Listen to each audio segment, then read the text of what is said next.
یہ اس کی شان کریمی ہے۔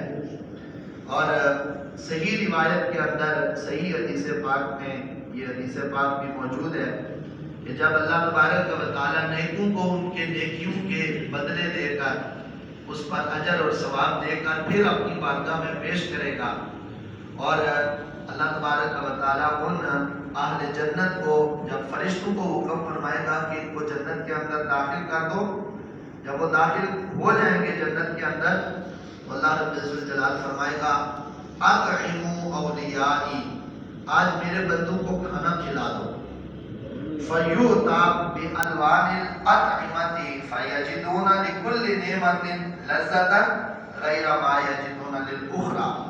فرمایا کہ جب اللہ تبارک و تعالیٰ کے حکم سے اس کے بندوں کو ان کی بھوک اور پیاس کو مٹانے کے لیے، بھوک کو مٹانے کے لیے کھانا پیش کیا جائے گا، تو جب وہ کھانا کھائیں گے تو ہر ایک جو لقمہ اٹھا کر کھائیں گے، ایک لقمہ جو کھائیں گے دوسرا کھائیں گے تو وہ اس پہلے والے لقمے سے زیادہ لذیذ ہوگا۔ وہ اس قدر اللہ رب الجلال اپنی نعمتوں کا اظہار ان کے سامنے فرمائے گا اور ان کو یہ عطا فرمائے گا۔ جب وہ کھانا کھا کر سیر ہو جائیں گے تو اللہ رب الجلال ان سے فرمائے گا، فرشتوں سے فرمائے گا کہ اسقوا عبادی، اب میرے بندوں کو پانی پلاؤ۔ کھانا انہوں نے کھا لیا تو ان کو پلاؤ۔ وہ کیا شراب ہوگا، وہ کیا مشرب ہوگا جو اللہ رب الجلال اپنے بندوں کو پلائے گا، وہ جنتی مشروبات۔ فرمایا جب وہ پلائے جائیں گے تو وہ ہر ایک گھونٹ پر پہلے گھونٹ سے زیادہ لذت محسوس کریں گے اور عرض کریں گے مالک ہے ایک ہی جام ہے جس سے ہم پی رہے ہیں، ہے ایک ہی دسترخوان جس سے ہم کھا رہے ہیں، لیکن ایک لقمہ کھانے کے بعد جب دوسرا کھاتے ہیں تو وہ پہلے سے زیادہ لذیذ، اور ایک گھونٹ جو بھرتے ہیں وہ پہلے سے زیادہ لذیذ ہے۔ جب ان کو مشروبات سے بھی سیراب کر دیا جائے گا تو پھر اللہ رب الجلال فرمائے گا کہ اب اس کے بعد ان کو اپنی بارگاہ میں پیش کر کے اللہ تعالیٰ فرمائے گا کہ انا ربکم قد صدقتکم وعدی، اللہ فرمائے گا ہے میرے بندوں میں تمہارا رب ہوں، تو جو تمہیں میں نے کھلایا، جو تمہیں میں نے پلایا، یہ میرا وہ وعدہ تھا جو میں نے تم سے کیا ہوا تھا۔ وَلَكُمْ فِيهَا مَا تَشْتَهِي أَنفُسُكُمْ وَلَكُمْ فِيهَا مَا تَدَّعُونَ، فرمایا جو تمہارے دل خواہش کریں گے وہ بھی جنت کے اندر ہوگا، اور اللہ تعالیٰ تمہیں وہ بھی عطا فرمائے گا جس کا اس نے تمہارے ساتھ وعدہ کیا ہوا ہے۔ فرمائے گا اللہ تعالیٰ کہ یہ میں نے وہ تمہیں عطا کیا کہ جو میں نے تم سے وعدہ کیا ہوا تھا۔ فَاسْأَلُونِي أُعْطِكُمْ، اب اس کے علاوہ بھی کچھ چاہیے تو اس کا سوال کرو، اگر اس کے علاوہ کچھ مانگنا چاہتے ہو تو وہ مانگ لو۔ قَالُوا، وہ عرض کریں گے رَبَّنَا نَسْأَلُكَ رِضْوَانَكَ، یا اللہ آج ہم تیری رضا اور تیری خوشنودی چاہتے ہیں، تیری رضا چاہتے ہیں، تو ہم سے راضی ہو جا۔ اللہ رب الجلال کی بارگاہ میں وہ 2 مرتبہ یا 3 مرتبہ یہ عرض کریں گے، یا اللہ اسألوکا نسألوکا رضوانکا، ہم تیری بارگاہ میں تیری رضا چاہتے ہیں۔ فیقولو، اللہ رب الجلال فرمائے گا رضیت عنکم، لو آج میں تمہاری اس خواہش کو بھی پورا کر دیتا ہوں، میں تم سے راضی ہو گیا ہوں، میں تم سے راضی ہو گیا ہوں۔ وَلَدَيَّ الْمَزِيدُ فَالْيَوْمَ أَكْرَمَكُمْ بِكَرَامَةٍ أَعْظَمُ مِنْ ذَلِكَ كُلَّهُ، فرمایا کہ میں تم سے راضی ہو گیا ہوں، تمہیں جنت کی نعمتیں دے دی، لیکن آج میں اپنے کرم اور اپنے فضل عظیم کا اظہار کرتے ہوئے ایک اور تمہیں نعمت دینا چاہتا ہوں، اور جو نعمت ان تمام نعمتوں سے بڑھ کر ہے۔ فَيَكْشِفُ الْحِجَابَ فَيَنْظُرُونَ إِلَيْهِ مَا شَاءَ اللَّهُ، اللہ رب الجلال فرمائے گا وہ سب سے بڑا انعام یہ ہے کہ آج میں اپنی بارگاہ سے حجابات ہٹا رہا ہوں، آج تم اپنے رب کا دیدار کر دیتا ہوں۔ اللہ رب الجلال میں اپنا دیدار عطا فرمائے گا۔ فرمایا وہ اللہ رب الجلال کے انوار و تجلیات کو دیکھیں گے، جتنا اللہ چاہے گا اللہ ان کو اپنے انوار و تجلیات کا جو ہے وہ مشاہدہ کروائے گا۔ تو جب وہ اللہ تبارک و تعالیٰ کے انوار و تجلیات کو دیکھیں گے تو فَيُؤَخِّرُونَ إِلَيْهِ سُجَّدًا، وہ اسی وقت اللہ رب الجلال کی بارگاہ میں حالت سجدہ میں گر جائیں گے۔ تو فَيَكُونُونَ فِي السُّجُودِ مَا شَاءَ اللَّهُ، جب تک اللہ چاہے گا وہ سجدے میں رہیں گے۔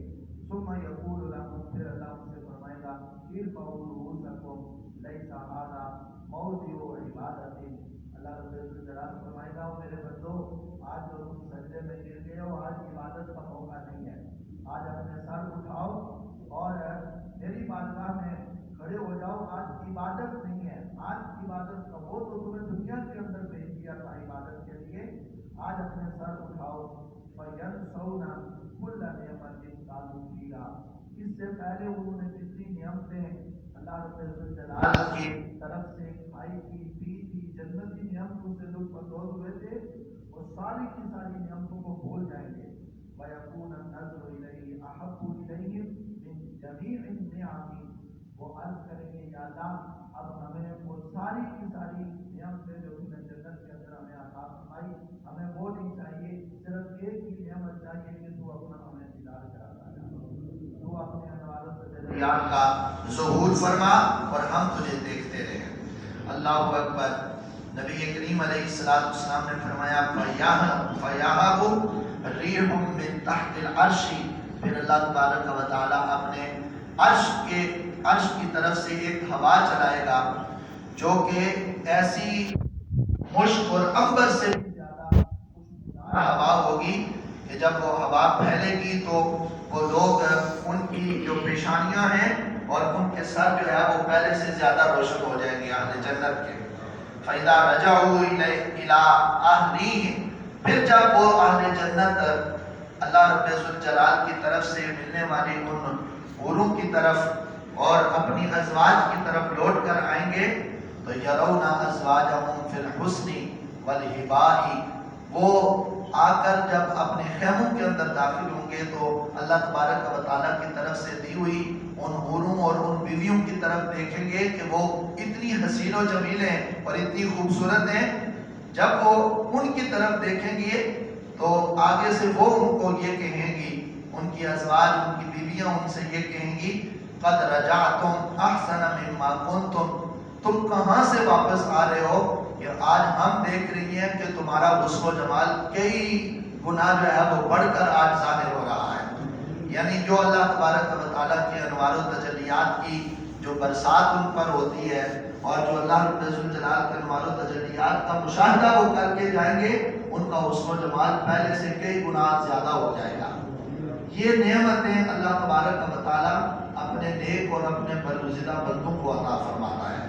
اور جب وہ کرم کرنے پر آ جائے تو پھر وہ ایک ذرے کو کئی 100 گنا بڑھا دے, اور جب وہ عدل پر آ جائے تو پھر بڑے بڑوں کی گرفت ہو جاتی ہے. اس لیے وہ اللہ رب الجلال فرماتا ہے واللہ ذو فضل عظیم. وہ اللہ بڑے فضل والا ہے تو اس سے ہر وقت اس کا فضل مانگتے رہنا چاہیے. حضرت بایزید بستامی رحمۃ اللہ تعالی علیہ کا قول بھی یہاں اس آیت پاک کی تفسیر میں بیان کیا گیا.